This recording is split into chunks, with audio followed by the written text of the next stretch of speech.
komportamento. Maraming salamat po.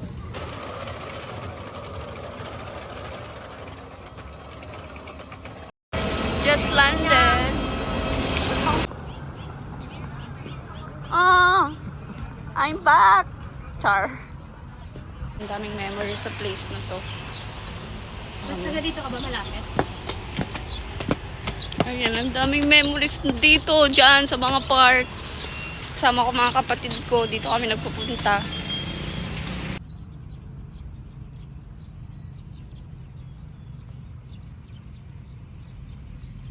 Hi guys, nandito na kami sa Palompon. Tapos, ang hassle kasi biglaan na change yung plan namin. From day 1 dapat kami, city tour. So, nalipat ng Kalangaman kasi Kalangaman talaga yung gusto namin puntahan. And then today kasi mainit. Saan daw? Dito? Tula? Dito ba tayo galing kanina? Yeah. May pera kilo. 60. Usa. So going to Kalangaman, we ride a van from Tacloban to Palompon. It takes 3 hours to arrive in Palompon and then we're straight to Palompon to Risen. To pay environmental fee and mag-pay na rin sa bangka. So for this one, medyo namahalan kami sa bangka kasi tatlo lang kami, but the normal one is 300 pesos per head. Pero this one, tig 1,000 kami per head. At this time then, hindi din kami inalaw na mag-overnight because the next morning is may dadating na bagyo. So, ayun, medyo nalungkot ako doon sa part niya. From Palompon to Kalangaman Island pala is 1 hour ride from Bangka to there.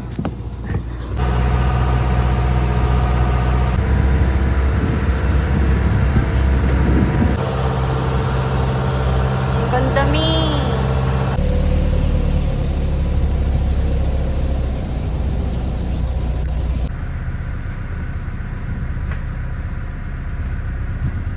Ang ganda, the best! Oh my God!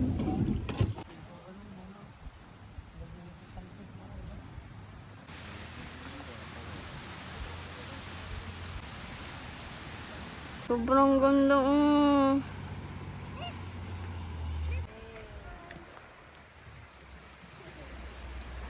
Videographer for today's video.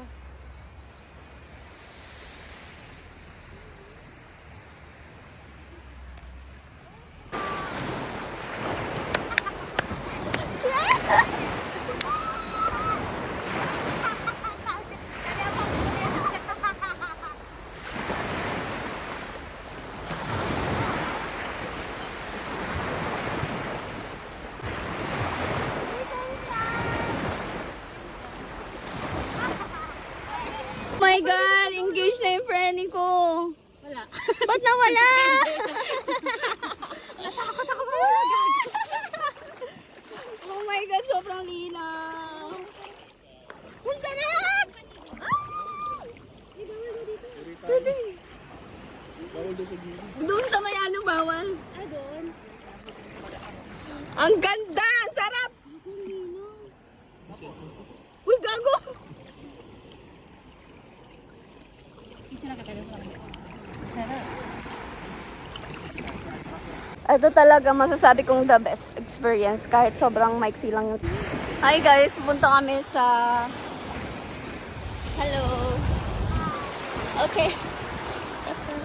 Magjowa tong dalawang to. Punta kami doon sa may dulo. Nita. Okay. Alam niyo ba pagkadating ko, pagkakita ko pa lang dito, sobrang na-amaze na ako. Kasi dream ko talaga itong puntahan few years pa. So, ayun. Ang dali-dali. Ang dali-dali ito.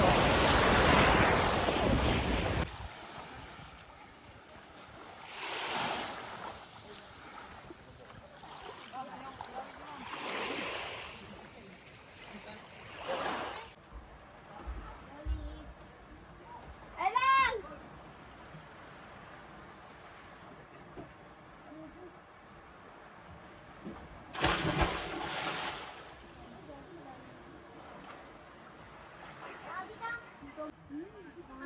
Nakipagchikahan pa nga.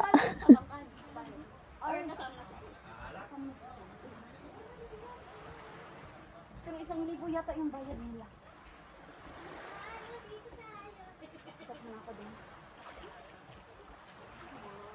dagat eh. Yung dalawa eh. Lang, punta ka na dito lang! Ano? Nakita mo yung dive ko? Maganda ako.